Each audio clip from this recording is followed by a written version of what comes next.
my shoes and out the door. 5, I'm alive. 6, 7, 8, feeling great. Hey everybody, welcome back to the Beyond Your Wildest Genes podcast. I am your co-host today, Dr. Mike Akinfora, and I have the distinct pleasure of having Robb Wolf on the show. Robb, how are you?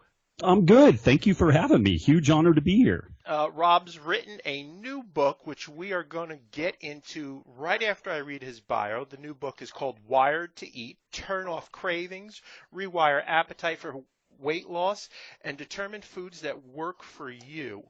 So let me just read Robb's bio, and then we're going to get right into the show. Robb Wolf, for those of you who don't know, the 4 or 5 people on the planet, is a former research biochemist, is New York Times best-selling author of The Paleo Solution, The Original Human Diet. A student of Professor Lauren Cordain, the author of The Paleo Diet, Robb has transformed the lives of hundreds of thousands of people around the world via his top-ranked iTunes podcast, books, and seminars. Robb has functioned as a review editor for the Journal of Nutrition and Metabolism, is co-founder of the nutrition and athletic training journal The Performance Menu, co-owner of NorCal Strength and Condition, one of Men's Health top 30 gyms in America, and he is a consultant Naval Special Warfare Resiliency Program. He serves on the board of directors / advisors for Specialty Health Incorporated, Paleo FX, and Paleo Magazine. Robb is a former California State powerlifting champ, 565-pound squat, 345-pound bench, and 560-pound deadlift, and a 6-0 amateur kickboxer. He coaches athletes at the highest levels of competition and consults with Olympians and world champions in MMA, motocross, rowing, and triathlon. Robb has provided seminars in nutrition and strength and conditioning to a number of entities, including NASA, Naval Special Warfare, the Canadian Light Infantry, and the United States Marine Corps. Robb lives in Reno, Nevada, with his wife, Nikki, and daughters, Zoe and Sagan. Robb, welcome to the show. Hey, Doc. Thank you. I with a bio like that, I should be taller than 5'9", but I'm not. So thank you. It's all packed into a small package. Indeed. Yeah. So, Robb, the first question I ask folks when they come on the program is, we love the backstory. Can you give people a little bit of your journey? Sure. You know, I've always been interested in health and human performance, and it's maybe an odd reason why. Both of my parents, unfortunately, were pretty unhealthy. They both smoked. My dad drank significantly too much for his health and really all of our happiness. And I saw this process kind of unfolding, and I remember one day where I asked my mom, "Do you wish that you could live to be 100?" And my mom was like horrified. She's like, "No." And I said, "Well, why not?" And she's like, "Well, you would just feel so bad." And I mean, I was maybe like 5 or 6 years old, and I was kind of looking at her. I'm like, well, it doesn't have to suck. You know, it's not just like a guaranteed deal. And I had a couple of pretty influential folks in my life, a cousin and a couple of friends that really got into weightlifting and martial arts. And you know, I'm just kind of a geek at heart. I've always been interested in science, and so, you know, wedding this interest in living better and living longer, you know, to my innate geekiness and love of science just kind of led me forward. And I did an undergrad in biochemistry, was really kicking around the idea of medical school or a research track. But at that time, this was around 1996, 97.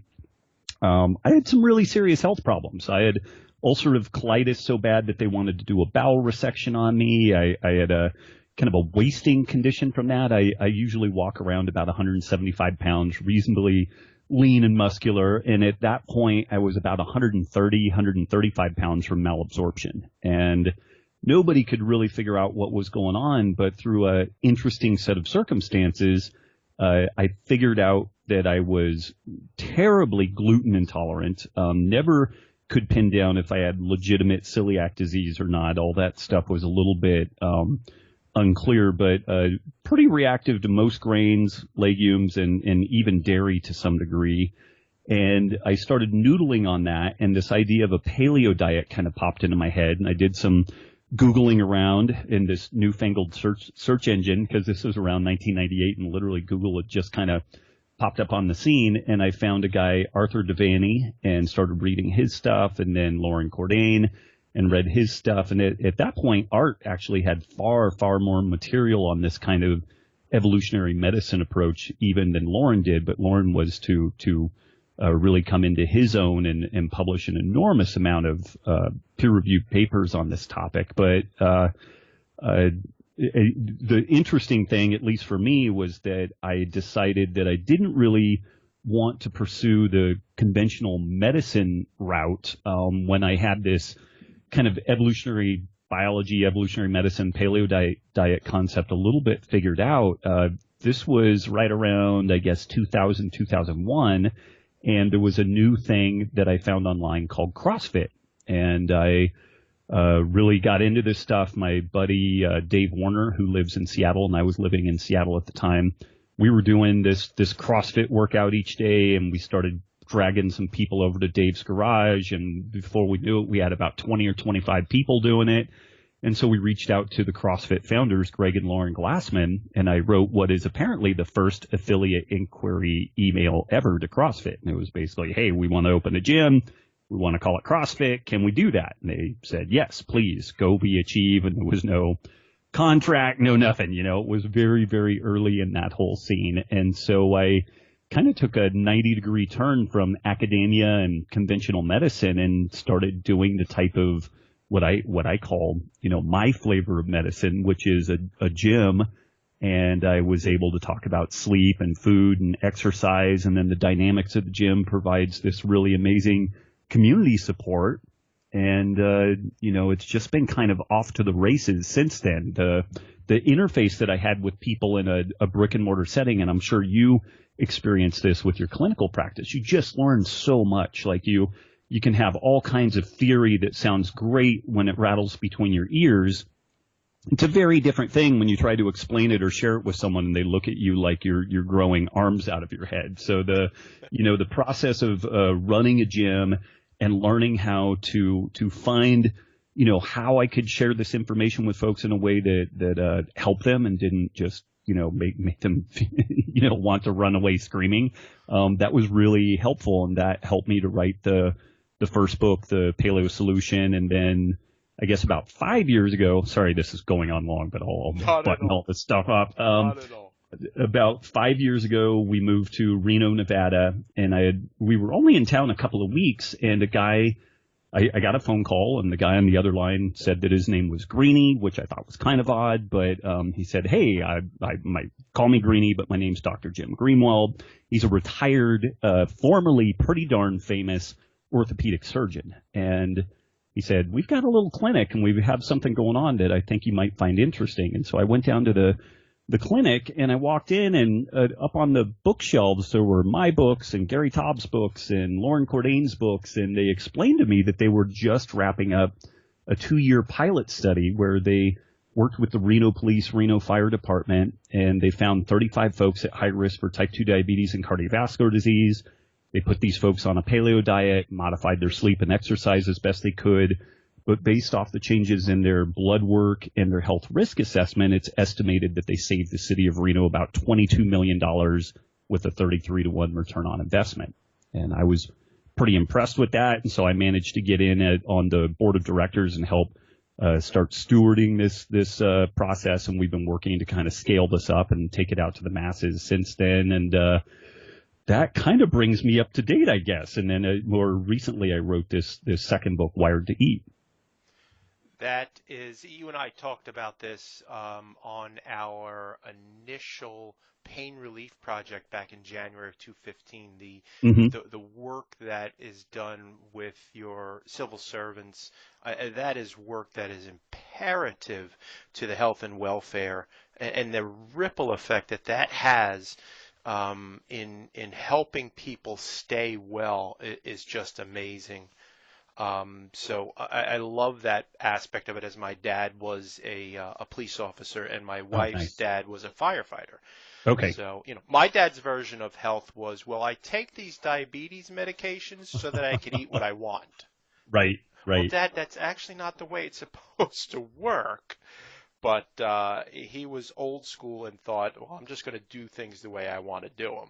Right. So Right. I'm glad. I mean, did you say 33 to 1 return with a $22 million savings? Yeah, so $22 million savings prorated over 10 years and a really conservative 33 to 1 return on investment. And the way that that's calculated is that if you have particularly a public servant like a cop or a firefighter, and it depends from state to state, but in Nevada, if a police officer or firefighter suffers any type of a cardiac event, a stroke, a heart attack, some sort of like transient ischemic event or something along those lines, it's assumed, or not assumed, it's understood that their work environment is guaranteed to be a contributing factor to this. So then it becomes a workman's comp L&I claim. And these can be really, really expensive. If the individual survives the event, the cheap person is the person that dies, which is really horrible.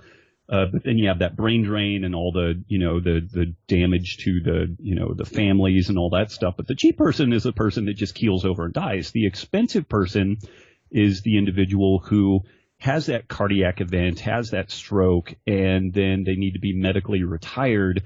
And the on-the-books cost for that is about $1.5 to $1.8 million over the theoretical lifetime of the individual. But the real cost can be 5 to 10 times more than that. Wow. And if you do a little poking around about underfunded pensions, underfunded medical programs, this is where a lot of communities, local communities, well, really all of them, state, from local all the way up to the federal level, there's an assumption of how much money these things are going to make from the stock market and money going into it and all that stuff.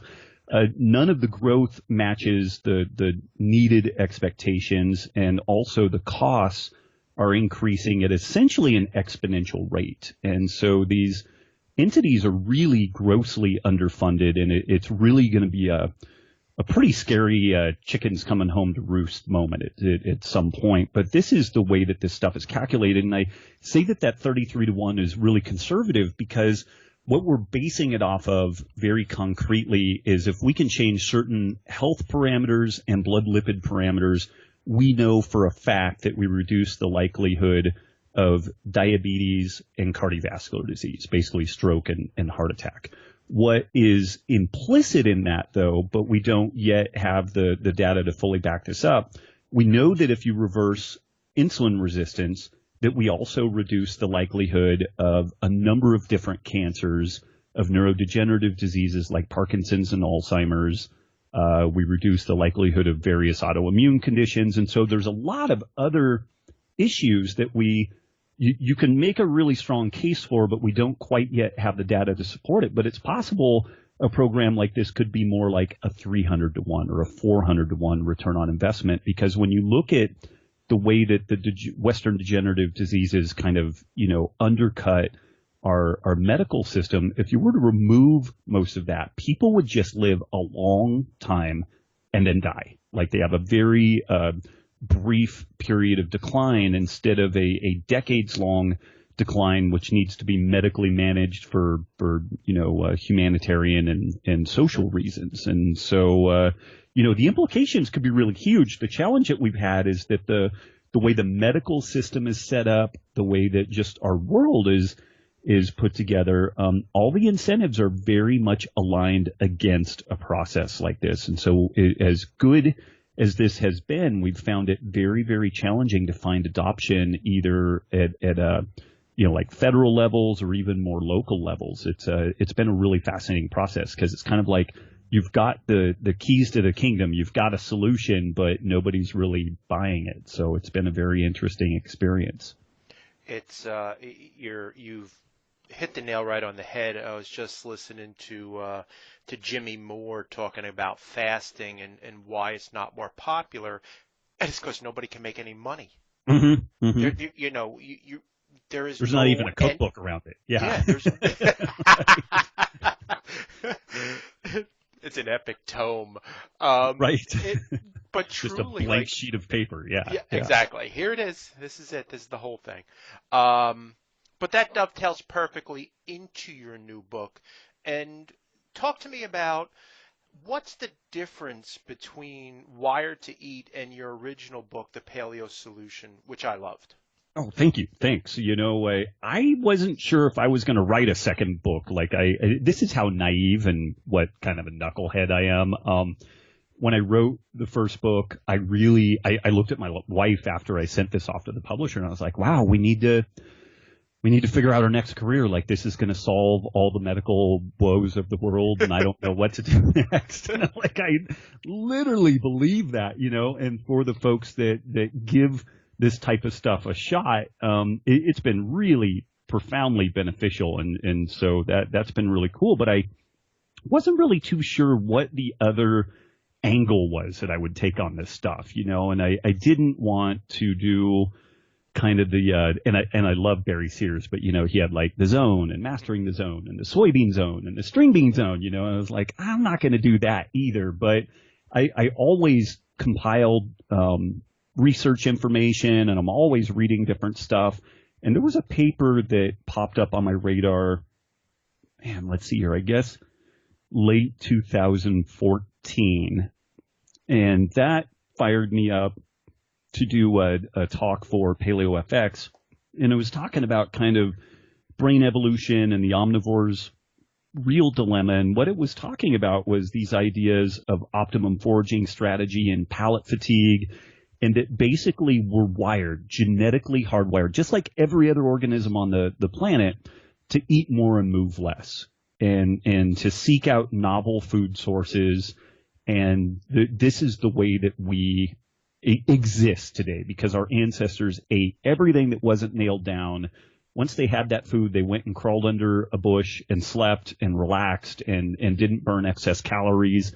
And what struck me on this was that if this is really the way that we're wired up to eat, there is absolutely no reason that we should feel guilty about, the fact that changing our diet and lifestyle is hard. It would be silly to assume that if we're wired up to at a genetic level to seek out as much food as we can get, to be what we would call lazy, to not burn a lot of excess calories.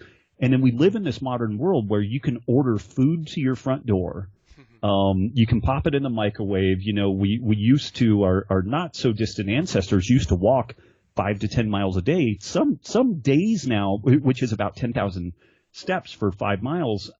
Some days, some people, and I am in this group of people when I'm really in a hard work block because everything is so technology based, I may walk a couple of hundred steps in a day. And, so the world has shifted in a way that it plays so contrary to our basic genetics that it really shouldn't be surprising that this is a tough thing to deal with. And so I was noodling on this, and what I thought I had was an opportunity to diffuse all of the guilt, the sense of failure that people have around this stuff. It's basically, if you live in this modern world and you're not fat, sick, diabetic, and broken, you're kind of screwing up. Like, you're doing something wrong from a biological perspective. And so the flip side of that is that if you do suffer from those issues, if you find that stuff challenging, it's really not your fault. This is a completely reasonable situation. Now we need to make a choice of, do we just, roll over and show our underbelly to the world and let it have its way with us, or do we decide to do something different? And so that was really the impetus for the book. And the difference is that I definitely started that paleo solution from this basic idea of a paleo diet, and our Paleolithic ancestors, both archaic and more contemporary studied hunter-gatherers, appeared to be remarkably free of modern diseases until they started eating more westernized foods. And it's a pretty compelling argument, but there's a lot of backlash to the paleo idea. Like, people just have a visceral emotional response to the idea on the one hand. Unfortunately, also, this basic paleo template kind of got turned into religious doctrine, where people spent a ton of time asking, is this paleo, instead of asking, is this good for me? Like coffee and tea are good examples. You'd see these epic debates on the interwebs, and it's like, well, coffee's not paleo. And it's like, well, I guess technically not, but every epidemiological study, every clinical intervention has shown that coffee is generally a health positive, same as, green and black tea. There's some caveats in there. You can overdo it and it can disturb sleep, but it's one of those things where it's definitely a Neolithic item if you want to get specific about it, but it's good for you for the most part. So, instead of getting wrapped around the axle of that type of stuff, I really try to couch all of this in terms of the neuroregulation of appetite and how we are just kind of wired up at a genetic level to live a certain way that is different than the way that we're being encouraged to live today. And hopefully that, again, diffuses the guilt, the sense of failure. And so if we can just get past that layer of the emotionality, then we can really get in and start doing some good work.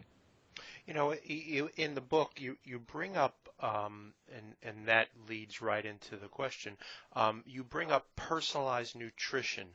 Could you explain that a little bit to the audience? Yeah. The last couple of years, we've had just this explosion in information about our physiology and our health. Back around 2000, 2001, the Human Genome Project really just came into its own, and we had full sequencing of the human genome, and it wasn't too long after that we really started understanding that the gut microbiome, the bacteria that live in our gut and also on our person, are incredibly influential to our physiology and our health. And as all of this is motored forward, we've started to understand that based off of our genetics and also kind of the epigenetic signaling that occurs from the gut microbiome that we carry, people respond very, very differently to different foods. And there has been years of, like 60 years of macronutrient wars where you've got these two kind of polarized camps, the high carb folks and the low carb folks, and they will just adamantly claim that their way is the one true way. And when we look at the data, I would say that it actually kind of leans a little towards the lower carb camp as probably being the more appropriate diet for humans. But, that's not 100% crystal clear, and it gets kind of murky as to, comparing apples to apples and whatnot. But when we look at some of the anthropological examples, when we look at pre-Westernized cultures, we see folks that eat very, very high amounts of carbohydrate and relatively low fat, and they are completely healthy and largely free of the Western degenerative diseases. And then on the flip side, we see people that eat very, very little carbohydrate, and they are also largely free of these Western degenerative diseases. And so it really then starts begging the question, is there really one true, perfect macronutrient ratio, or is this more of a story of individualization? And there was a study that came out of Israel, I guess 2 years ago now, just barely 2 years ago. And what these folks did is they took a large group of people, 800 folks, and they put a CGM on them. A CGM is a continuous glucose monitor, and it samples the blood glucose once a minute. And so they had a large number of people, and they started getting a massive amount of data about their blood glucose status. And they sequenced these folks, their gut microbiome. They did a full genomic analysis on these people, so they knew what their genetics were. They knew what the gut microbes looked like. And then they started feeding them food, different meals, but standardized meals. Like everybody ate the same stuff at different meal times. It wasn't quite a metabolic ward setting, but, people would show up at the clinic and get their brown bag breakfast or lunch or what have you, and then they would record their other meals. And so it was really a very nicely done study. It was a nice middle ground between like a metabolic ward, which is a really onerous intervention and very, very expensive, versus a lot of these like retrospective studies where people would try to remember what they ate 2 weeks ago, which is just ridiculous. But what they found is that these folks had just massive variation in how they responded to different foods. Like some people would eat white rice and they would have a barely perceptible increase in their blood glucose levels. Other people would eat white rice and they would go into peri-diabetic blood glucose levels. And then there were some really wacky things like hummus, which even though I'm like the paleo guy, I would be hard pressed to say that hummus would cause much in the way of a blood glucose response. But in some people, it would just peg it to the ceiling. And this was really perplexing to these scientists But they had all this data, and then they crunched it through this process called machine learning algorithm, where it's a super high level computer processing, trying to find trends in this information. And they started finding some trends. And what they did then is they took a group of 100 people, did their gut microbiome, did their genetics, put a CGM on them, and then they said, based off of what your genetics and gut profile look like, we think if you eat ABC, your blood glucose is going to do XYZ. And it was just bang on. And so this paper really influenced my thinking a lot, and it's actually the inspiration for the second phase of the intervention in the book. The first phase of intervention, after we tell people about how they're wired to eat and their genetics and digestion and whatnot, then we get into a 30-day reset. And then after the 30-day reset, there's this thing called the 7-day carb test. And this is where I encourage people to do both subjective and objective kind of measurements based around a battery of carbohydrates that they want to test.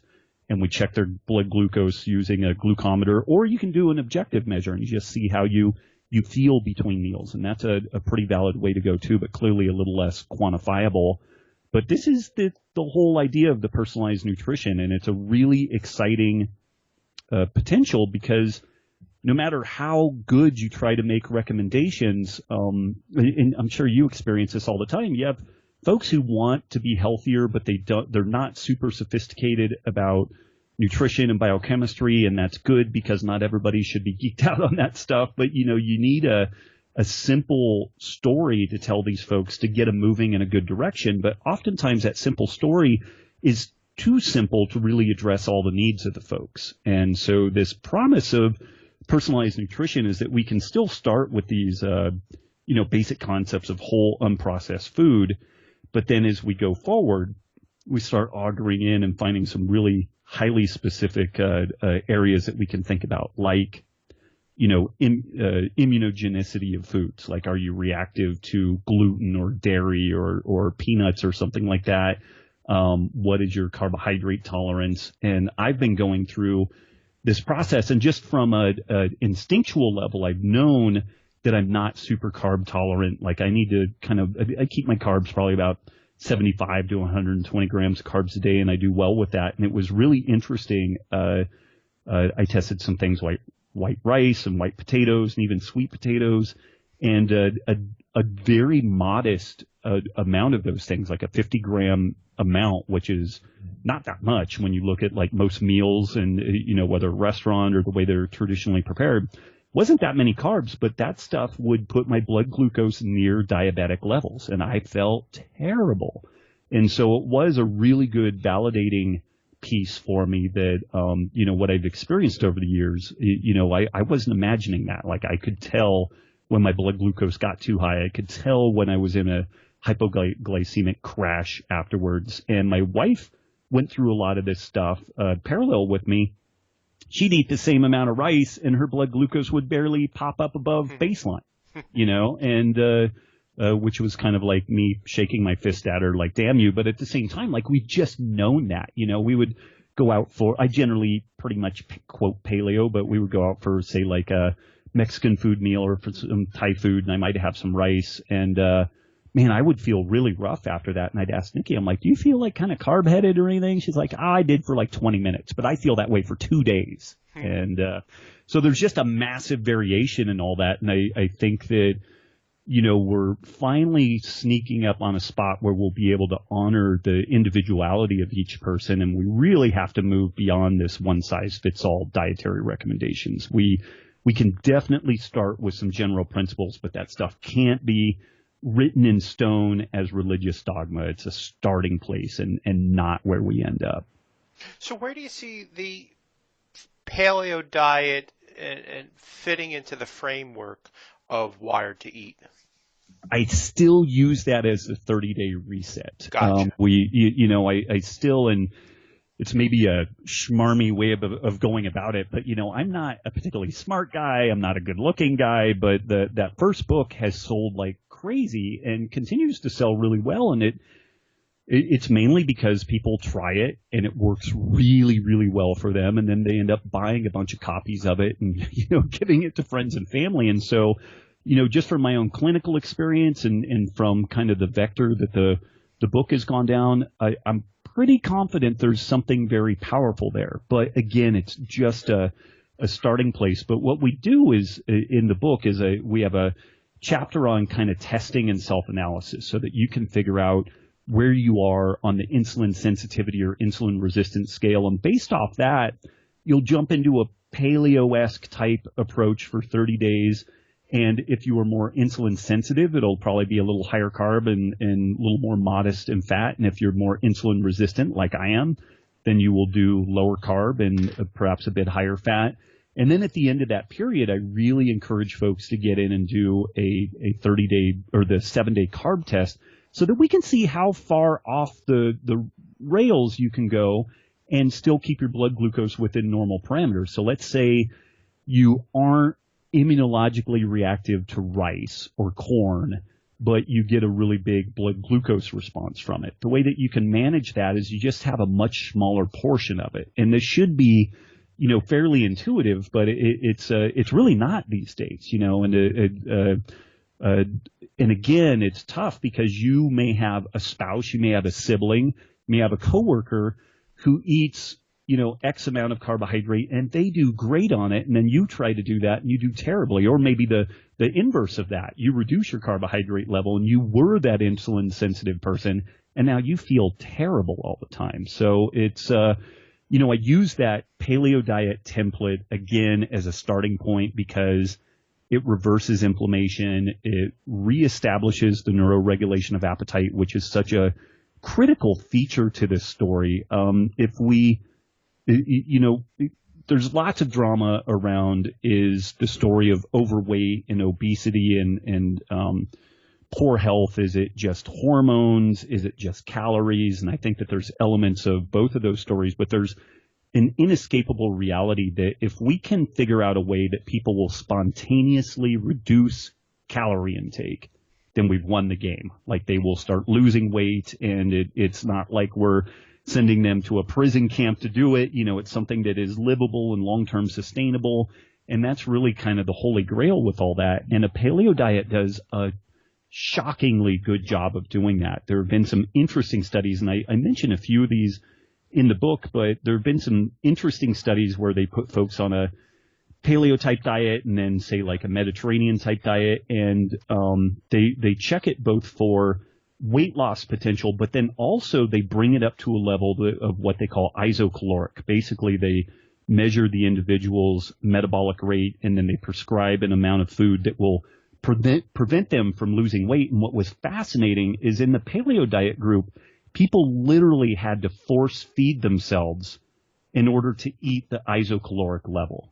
Like they complained incessantly. They're like, I'm just full. I can't eat more. But the researchers was like, no, man, you've got to do it. And even though they were heavily encouraged to comply with this protocol, the paleo diet group still ended up losing a little bit of weight relative to the other dietary interventions because they were so uncomfortable from the amount of food that they were eating, and they just felt full. And that's something that really gets missed when folks are doing the dueling banjos of what nutritional approach is best. Again, the kind of holy grail is providing something that folks are happy enough eating, 5 days out of 7, 6 days out of 7, but that it spontaneously reduces the amount of calories that they consume and brings that down to a reasonable level.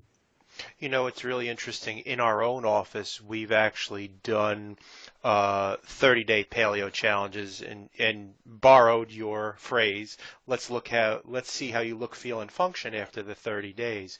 And the remarkable thing is the weight loss of, I think it was 10 pounds on average, is one thing, but having the ability to look at the totality and being able to measure, for example, heart rate variability when combined with the paleo diet and chiropractic as part of this, it increased like 26%, like in its efficiency. Right. Switching you from being in that fight flight over to the parasympathetic or right in the sweet spot where it's the best combination of both, that's after 30 days. Right. People literally getting off of their diabetes and heart medication, going back to their doctor and saying, let's measure, and the doctor saying, well, I don't know what you're doing, but it's really working. I mean, that's in the field, in the trenches, and it works. It's been remarkable. The tough part, as you say, and that's what makes this different, is you kind of slide back to that old lifestyle, where what you're saying is if we can do this 7-day carb test, we can actually pay attention to what is actually working and what isn't working. Absolutely. Yeah. Yeah. And then it becomes just kind of an informed decision on your part. You know, some people feel like smoking through their tracheotomy hole is a win for them, you know, and I just wish that they were not aggregated under my insurance policy, but you know, that's just the way of the world. But I'm very, I guess, egalitarian, libertarian about this. Like, my goal is not to proselytize with this stuff so much, but as to provide an option. Like, there have been so many people that thought that standard of care was their only option, whatever nutritional approaches that they've tried was the only thing out there. And so my goal has just been to tell as many people as possible, you've got options. And within those options, you've got a rubric where it's kind of like a choose your own adventure, where within 30 days, you can find the sleep, the food, the exercise that works remarkably well for you. And then at the end of that process, you can look back and say, man, that's really worth it. Like, the little bit of inconvenience I have is totally worth it given how much better I feel. Or you can say, man, the hookers and cocaine were so good, I'm just going back to that life way. And that's fine. I'm cool with that. But I've just seen a lot of people die early, suffer needlessly because they weren't told that there are options out there. And so I think that makes it a very transparent, very honest, that my greasy used car salesman pitch is try it for 30 days, see how you look, feel, and perform, and then evaluate if it's worth it for you. And I'm hard pressed to think of a more transparent, kind of process than that. Absolutely. Hey, Rob, I'm really cognizant of your time. Do you have time for 2 more questions? Absolutely. Yeah, for Sweet. Sure. 2 of the things that are near and dear to my heart these days as a former 300-pounder living in a small person's body now of about 190 pounds are ketosis and fasting. And you dedicate a chapter in the book. Could you talk to our audience about that, some of the benefits and potential pitfalls of ketosis and fasting? Absolutely. Yeah. I don't know if people do follow my work, they're sometimes surprised to find out that my first foray into what I would call ancestral eating was actually a ketogenic diet. And it was a complete game changer for me up until, I discovered a lower carb way of eating. I had been on a carbohydrate roller coaster for, basically my whole childhood and early adult life. Like, when I would eat one meal, I was planning the next meal because I knew when I hit that low blood sugar ebb, I was going to be a basket case, like shaky, angry, what I call hangry, both hungry and angry, and I had to eat. It wasn't so much that I chose to eat every 2 hours. I had to eat every 2 hours or I had serious problems. And, this was completely resolved with this ketogenic diet, a very, very low carb diet where your body shifts from running primarily on glucose to using fats, which get converted into these things called ketone bodies, which become water soluble and can fuel the brain. And it was the most liberating thing I had ever experienced because I went from being shackled to my food to being able to go, if I don't want to eat for a day, I didn't have to eat for a day. And it didn't affect my cognition. It didn't affect my physical performance. Like, it was pretty magical. And it was so magical that it created the most profound of confirmation biases in this scientist/coach. And I assumed that ketogenic diets were appropriate for everybody. And although we had great success with many, many people on low carb ketogenic type diets when we were running the gym, it wasn't appropriate for everybody. And I ended up breaking a few people, particularly folks that were kind of in the CrossFit kind of scene, like these really heavily glycolytic, carbohydrate-dependent sports. They need some carbs. They maybe don't need as many as what folks sometimes think, but they needed some carbs. And so it was reality had to hit me upside the head like with a wet fish to kind of wake me up to that. But ketogenic and diets and fasting are incredibly powerful. They press some genetic reset buttons within our physiology that are really profound. They stimulate a process called autophagy, which is basically damaged cells that are not quite functioning properly, that may be releasing large amounts of inflammatory cytokines into our system, which creates a feed-forward mechanism that makes other cells not as healthy. And it's really kind of the beginning of the downward spiral with a lot of health situations. But fasting and ketosis can reverse that process, and it actually causes damaged or diseased cells to spontaneously die via a process called apoptosis, and then these proteins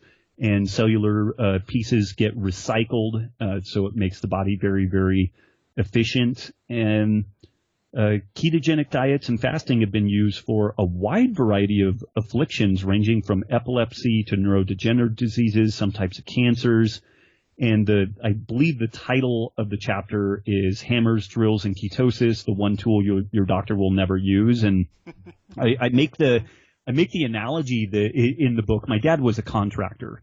And although there was tons of pissing matches going back and forth about the right or wrong way to do things, you never saw somebody suggest that you should use a hammer when a bandsaw was the appropriate thing. I mean, it's kind of like the right tool for the right job. People would argue about pitches and grades and, different stuff like that. But there was reasonable consistency about and consensus about when you used a hammer versus a saw versus a drill. And within the medical community, ketosis is associated with a really serious condition called ketoacidosis, which typically occurs in poorly managed type 1 diabetics. And it's a life-threatening situation. It's no joke, but most of our medical professionals forget their fundamental biochemistry and never peel back this story to a deeper degree. And so they really don't understand the difference between ketosis and ketoacidosis. And so the therapeutic potential of these low-carb diets and or fasting is just lost on these folks completely. And out of anything that we could do that could potentially halt aging, that could really press a reset button in our immune function, ketosis, and particularly like short fasts, like 3 to 5 day fasts, maybe done twice a year, are just stunningly efficacious and have huge potential. Researcher Walter Longo has developed a thing called a fasting mimicking diet, which is basically a very low calorie diet, which is eaten for 5 to 7 days. It's largely ketogenic ratios, more fat, very low carb, modest protein. But they did some interesting studies in folks with multiple sclerosis, and they put them on a fasting mimicking diet and for 5 days, and then put them on a Mediterranean diet for 6 months after that. And they had about a 25% remission rate with this fasting mimicking diet for the multiple sclerosis. And I would throw out some questions there, if instead of the Mediterranean diet, which still contained grains and legumes, like if they went more of an autoimmune paleo diet, would they have better success than that? But, it's kind of neither here nor there. It's something that somebody will look at some point. But these are really powerful interventions, and it really doesn't cost anyone anything other than the time and the effort to do it. But that said, there are folks that are really not appropriate for ketogenic diets and fasting.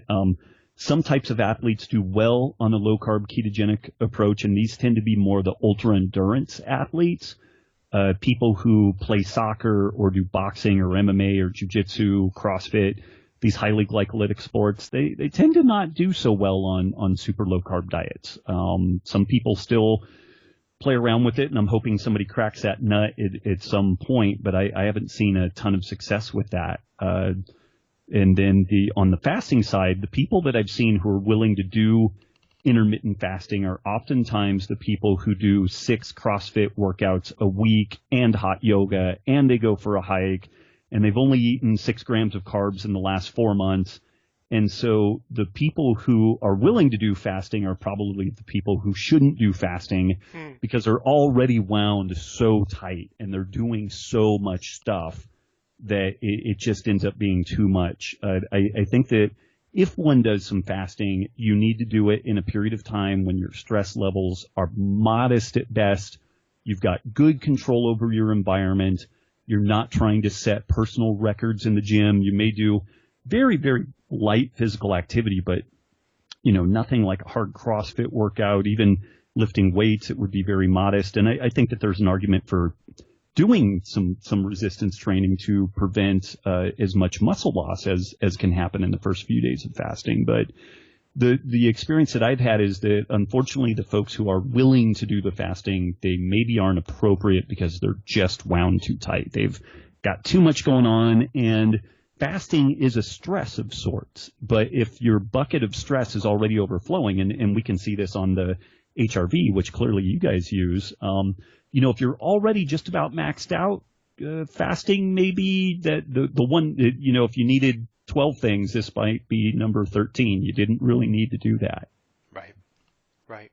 So in the book, you dedicated a lot of time and space to sleep, exercise, and community. And for me personally, it's about the food, but can you let's pick one, talk about community and how important that is. Yeah, it's an often overlooked piece of these stories. There's a research project called the Blue Zones, and it was turned into a book a number of years ago, and people really hold this in high regard, and it's very interesting stuff. Basically, these researchers went around the world and looked at particularly long-lived populations, and they seem to find some consistencies that, small amounts of refined foods, and I think it gets kind of twisted and conflated that it's a largely vegetarian diet they eat, which is not accurate, but that's kind of the drama that goes back and forth. But something that is really missed in this whole story is that these people that are studied, they have these extended families in really tight-knit communities. It's places in Peru and Italy where, it's a small town and everybody knows each other and everybody has social support. And, there's drama that goes into having an extended family. Like, it's not always butterflies and unicorns. It can be a pain in the ass sometimes. But, when life is hard, when someone dies, when you have a traumatic life event, when you have these extended communities, it's in a remarkable amount of support. And what scientists have dug up in studying this stuff is that individuals that lack adequate community are as at risk of morbidity and mortality as a pack-a-day smoker. So the individual that has enough, social contact and social interaction, social support, it's as if they're a non-smoker, and then the person who doesn't have enough of that stuff, it's like they are a pack-a-day smoker. And so there's some really huge implications there. And this is why I like stuff like martial arts and even CrossFit, because you get some exercise. If you have a well-run facility, they'll talk about food. They might even talk about sleep a little bit, because those are all really important in health. But then baked in the cake, baked in the process of going to a CrossFit gym or participating in a martial arts program, you have community. And, there was a time when people went to churches more often, or they were involved in civic groups more frequently. And now, because we work so much more than what we did in even maybe 20, 30 years ago, there's just not really that much time left over. So then we kind of stagger home, and we maybe engage in social media, which kind of feels like having social connectivity, but the research on that is pretty clear. Social media is a stress. It's not a palliative deal, Yeah. So you get the sense that you've got social connection. You fritter away the time that you could have spent in social connection, and you get none of the benefit, and probably even, you would have been better off looking at a blank wall or going outside and taking a walk. So, that's kind of the story on the community side. And I think it's just an often overlooked piece of the story that, inadequate community can be really, really challenging. And then the flip side of that is that when people are trying to affect change,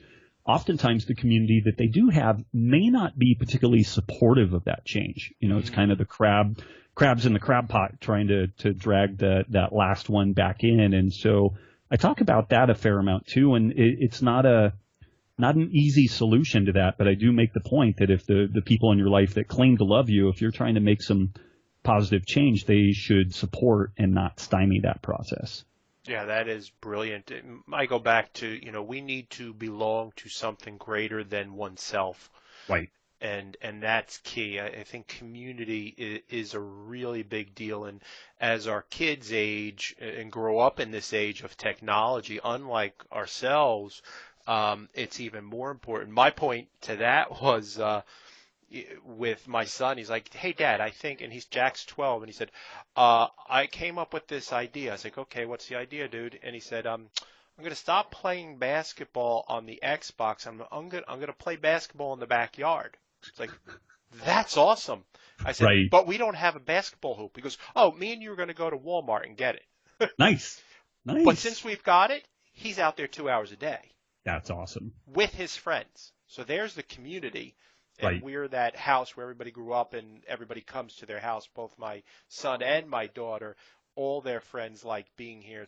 It has nothing to do with me whatsoever. It has to do with my wife, who, her mission in life is to ping everybody. She's looking at, what'd you say, rainbows and unicorns? Rainbows and unicorns, yeah. Yeah, that's her.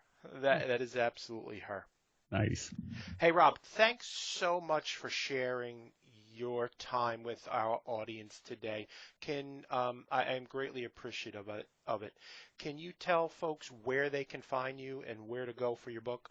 Sure. RobbWolf.com, 2 B's in the Rob is where everything that I do is located. The book will be released March 21st, so it'll be in bookstores everywhere, and it'll launch from like Barnes & Noble and Amazon online. And then prior to that, it's just available for purchase anywhere that books are sold. Fantastic. That'll all be in the show notes, folks. And I can't let Rob going without, and we're all really terrible at accepting compliments, but and I believe there's storytellers in all of us. So I just want to leave you folks with the story. I was fortunate enough to read The Paleo Solution back when I was really heavy and right after my wife was diagnosed with cancer. And the book came into my life, and that's why I'm so grateful for Rob, because it changed everything. My thought was, oh my God, my wife might not be here.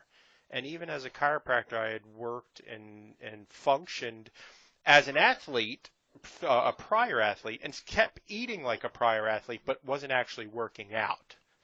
So it really did not go well. And at the time, I had lost a couple of pounds, so I wasn't 300. I was probably like 270. And from reading that, I got my wife to buy in, and we've been living this way for the last, 8 years or so. Oh, wow. And nice. It has been dramatic. Her thyroid straightened out. It got wonky. That straightened out. Cancer-free. I'm down to 190 pounds. And what's really interesting is this book now really fits into the paradigm even better, because you've got to see what works for you. And very much like what Rob said, is there are times when I may, just like Rob said, I'll go to the Mexican restaurant and I'll see these chips and they look amazing, and I'll have a couple. But then I'm not going to feel so great. So how do I look, feel, and function? And the next day, not so good because of a big, giant bowl of chips. So I really try to stay away from that stuff. But I am grateful for your work. I'm grateful that you wrote the first book, and I'm sure the second book is going to be just as well received. And I love the idea of personalized nutrition. So thanks, Rob. Thank you, Doc. Huge honor to be on the show, and you're just doing amazing work. And I can't describe how gratifying it is to know that I've had some modicum of help or influence in your life. That's huge. So thank you. It is my pleasure. So, folks, if you like what you heard, please go to iTunes, leave a 5-star rating. It helps us to help you and people to get to see our little podcast here. And I appreciate you all, and we'll talk to you soon. Have a great day. Ciao.